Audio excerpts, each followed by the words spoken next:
Assalamualaikum warahmatullahi wabarakatuh. Nama saya Fitria Swawati Hidayat, NIM 2309087066. Pada kesempatan kali ini, saya akan memaparkan tentang implementasi kurikulum merdeka di sekolah dasar, peluang dan tantangan, di mana pemaparan kali ini merupakan tugas mata kuliah problematika dan inovasi pendidikan dasar. Namun sebelum itu kita akan bahas, apa sih kurikulum merdeka itu? Kurikulum merdeka merupakan kurikulum dengan pembelajaran intrakurikuler yang beragam, di mana konten akan lebih optimal agar peserta didik memiliki cukup waktu untuk memahami konsep dan menguatkan kompetensi. Nah, kenapa sih kita perlu kurmer? Adakah yang bisa menjawab? Kita akan bahas dua hal. Yang pertama, terjadinya krisis pembelajaran atau learning loss, di mana pembelajaran atau learning loss sendiri merupakan kondisi hilangnya sebagian pengetahuan dan keterampilan dalam perkembangan akademis yang dialami oleh peserta didik. Dalam hal ini merupakan salah satu kondisi dari dampak COVID-19 yang menyebabkan kesenjangan pendidikan di Indonesia, di mana ketika itu ada pembelajaran daring namun tidak dapat dilaksanakan di semua sekolah dikarenakan kondisi tertentu. Seperti sekolah saya sendiri, sekolah saya tidak dapat melaksanakan pembelajaran daring dikarenakan kondisi ekonomi dan kondisi wilayah yang memiliki kendala sinyal yang buruk. Kemudian kami pun mengganti pembelajaran daring menggunakan pembelajaran home visit. Yang kedua, dalam kurikulum merdeka, pengajaran dapat disesuaikan dengan tingkat kemampuan peserta didik atau teaching at the right level, dan pendekatan pengajarannya berpusat pada kesiapan peserta didik, bukan pada tingkatan kelasnya. Apa sih tujuan kurikulum merdeka? Yang pertama, memberi kebebasan untuk merancang pembelajaran yang sesuai dengan kebutuhan lokal, mendorong kreativitas siswa, dan meningkatkan relevansi pendidikan dengan dunia kerja. Yang kedua, mengembangkan keterampilan berpikir kritis, kreatif, kolaboratif, dan komunikatif pada peserta didik serta mengarahkan peserta didik pada pembelajaran yang lebih efektif dan efisien.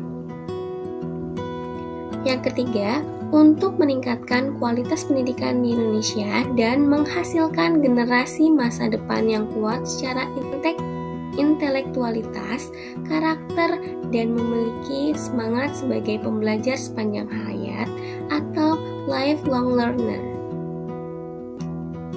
Nah, mari kita bahas peluang dan tantangan implementasi kurikulum merdeka di sekolah dasar. Pertama, kita akan paparkan tentang peluangnya terlebih dahulu. Ada 4 peluang. Yang pertama, pembelajaran yang berpusat pada peserta didik. Yang kedua, fleksibilitas dalam pembelajaran.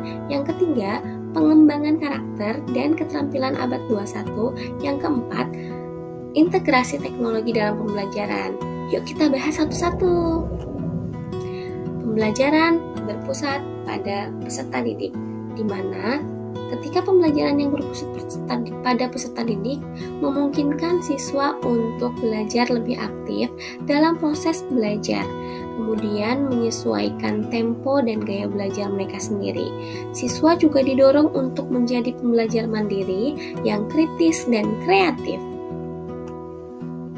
Yang kedua, fleksibilitas dalam pembelajaran, di mana guru dapat merancang dan mengimplementasikan materi pembelajaran dengan menyesuaikan konten dan metode pengajaran sesuai dengan konteks lokal dan kebutuhan siswa, yang memungkinkan pembelajaran yang lebih relevan dan kontekstual. Yang ketiga, ada pengembangan karakter dan keterampilan abad 21. Nah, selain fokus pada akademik, kurikulum merdeka juga menekankan pengembangan karakter dan keterampilan abad 21 seperti berpikir kritis, kolaborasi, komunikasi, dan kreativitas. Dengan demikian, siswa tidak hanya siap secara akademis, tetapi juga memiliki keterampilan yang diperlukan untuk sukses di masa depan. Integrasi teknologi dalam pembelajaran. Kurikulum Merdeka mendorong penggunaan teknologi dalam proses pembelajaran. Integrasi teknologi ini dapat meningkatkan kualitas pembelajaran, memberikan akses ke sumber daya belajar yang luas, dan memfasilitasi pembelajaran jarak jauh atau hibrid. Nah, sekarang kita akan bahas tantangan implementasi kurikulum Merdeka. Ada 4 yang saya rangkum. Kesiapan guru dan tenaga pendidik. Yang kedua, keterlibatan orang tua. Yang ketiga, perubahan paradigma pendidikan. Dan yang keempat, evaluasi dan penilaian.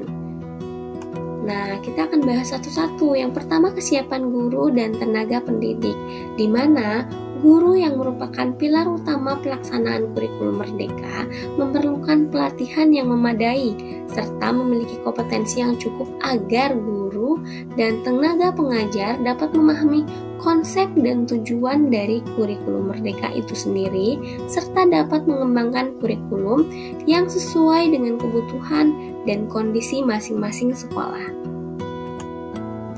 Yang kedua, ada keterlibatan orang tua.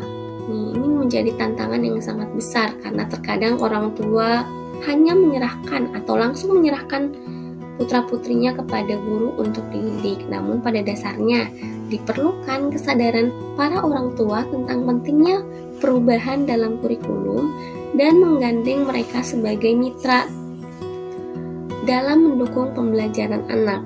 Orang tua memiliki peranan yang sangat penting dalam mendukung proses pembelajaran anak di rumah, sehingga keterlibatan orang tua sangat penting dalam memaksimalkan pemanfaatan dari kurikulum Merdeka. Yang ketiga, ada perubahan paradigma pendidikan. Kurikulum Merdeka mengharuskan adanya perubahan paradigma dalam proses belajar mengajar. Guru, siswa, dan orang tua perlu mengubah cara pandang mereka terhadap pendidikan dari yang berfokus pada pencapaian nilai akademis semata menjadi pembelajaran yang lebih holistik dan berorientasi pada pengembangan proses individu.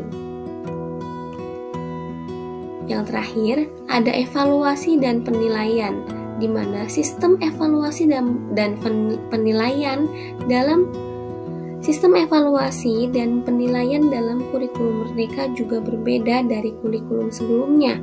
Penilaian yang lebih berfokus pada proses dan pengembangan siswa memerlukan metode dan alat penilaian yang baru.